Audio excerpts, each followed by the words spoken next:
بسم اللہ الرحمن الرحیم۔ السلام علیکم ناظرین کرام، یہ بات کسی سے ڈکی چھپی نہیں کہ بلوچستان اور سابق فاٹا کے علاقے جو ہیں اور کے پی کے بھی کچھ حصہ خارجی دہشت گردوں کی زد میں ہے۔ ابھی 35-40 فوجی جوان، پولیس کے جوان افسر، سویلین دہشت گردوں کے ہاتھوں شہید ہوئے ہیں۔ اس کے بعد جوابی کارروائی میں بھی کوئی 100 سے زیادہ لوگ جہنم واصل ہو گئے۔ یہ بات پاکستان کا ہر شہری جانتا ہے کہ بلوچستان کی صورتحال انتہائی خراب ہے۔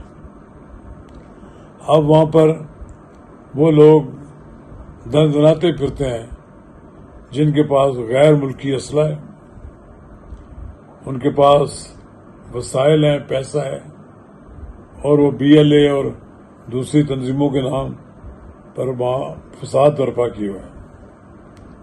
پاکستان بھی کارروائی کر رہا ہے، لیکن یہ اتنا بڑا صوبہ ہے جس میں ایک ڈویژن فوج یا یہ ایک کور جو ہے یہ نہیں پوری ہو سکتی۔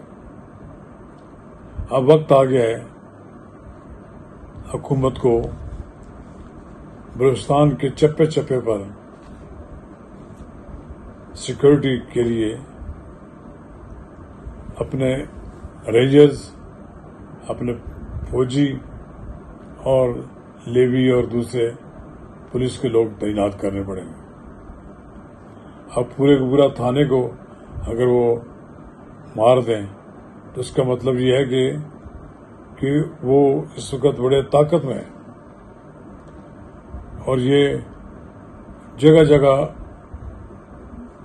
فوج کے لیے اور پولیس کے لیے مدد کو پہنچنا بھی بڑا ممکن نہیں ہوتا۔ میرا خیال یہ ہے ازسر نو یہ جو تقسیم ہے حفاظت کی، کس طرح صوبے میں سیکورٹی کی جا سکتی ہے، اس پر نظر ثانی کرنے کی ضرورت ہے۔ ناظرین کرام، قبل اس کو آگے بڑھیں، اگر آپ نے میرا YouTube چینل نواز رضا کے ساتھ اب تک سبسکرائب نہیں کیا تو برائے کرم فوری طور پر سبسکرائب کریں اور لائک کریں، اور اب آپ کے ساتھ شیئر کریں، اور آئیکن کا وہ بٹن دبانا نہ بھولیے کہ جب ہم ویڈیو لوڈ کریں سب سے پہلے آپ کو اطلاع ملے۔ ناظرین کرام، بلوچستان میں یا فاٹا میں آج سے حالات خراب نہیں ہیں، یہ نصف صدی سے بھی زیادہ عرصہ سے صورتحال ہے۔ جب سے بلوچستان پاکستان کا حصہ بنا ہے، بلوچستان کے وہ لیڈر، وہ نام نہاد لیڈر جنہوں نے مختلف علاقوں پر اپنی چھوٹی چھوٹی حکومتیں قائم کر رکھی ہیں، جیسے خان آف کلات، اور یہ قبائلی جو ہیں انہوں نے اپنا ایک رعب دبدبہ قائم کر رکھا ہے اور اپنا ایک نظام چلاتے ہیں۔ جب تک یہ سلسلہ جاری رہا ہے، حکومت کا ان کے ساتھ ٹکراؤ ہے، A ایریا اور B ایریا کا جو تقسیم ہے وہ عجیب و غریب صورتحال سے پیدا ہوئی ہے۔ کئی جگہوں پر یہ وہ لوگ جو BLA کے نام پر کارروائیاں کرتے ہیں، پہلے ان کے پاس اتنے وسائل نہیں تھے، اب وسائل میں اضافہ ہو گیا ہے، وہ حملے کرتے ہیں اور بڑی تعداد میں نقصان پہنچا سکتے ہیں، اور ان کے پیچھے راہ کا دیا ہوا پیسہ ہے، اور ہندوستان پوری کوشش کے ساتھ کر رہا ہے کہ بلوچستان میں امن نہ قائم ہو۔ وہ ہم سے بدلہ لے رہا ہے، پہلا گام کا بدلہ لے رہا ہے اور دوسرے اور واقعات کا بھی جو ہمارے سر انہوں نے تھوپے ہوئے ہیں۔ اسی طرح آپ دیکھیں گے فاٹا میں بھی یہی صورتحال ہے۔ اب میرا خیال یہ ہے کہ پھیلے ہوئے چونکہ یہ گھر ہیں، کوئی ایک اس پہاڑ پر ہے، کوئی دوسرے پہاڑ پر گھر ہے، اور جب ایک جگہ پہ نہ ہونے کی وجہ سے سرویلنس اس طرح نہیں ہو سکتی.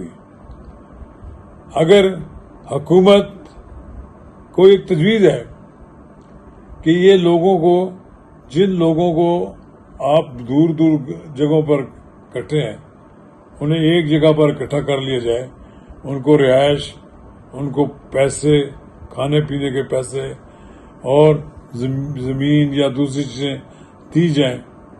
انسینٹو تو شاید ممکن ہے وہ آ جائیں، ویسے وہ آنے کے لیے تیار نہیں ہوں گے کہ لوگوں کی زمینیں ہیں لوگ وہاں چھوڑ کر آ جائیں. تو پھر اس کے علاوہ جو لوگ جہاں جہاں آپ کو لوگ موو کرتے ہوئے نظر آئیں تو وہ پتہ لگ جائے گا کہ یہ لوگ سارے دہشت گرد ہیں، جو اس وقت کیا اسے کہتے ہیں، جو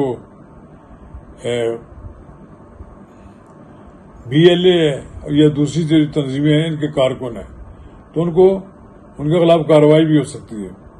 حکومت بڑی سنجیدہ ہے، اس میں کوئی شک نہیں.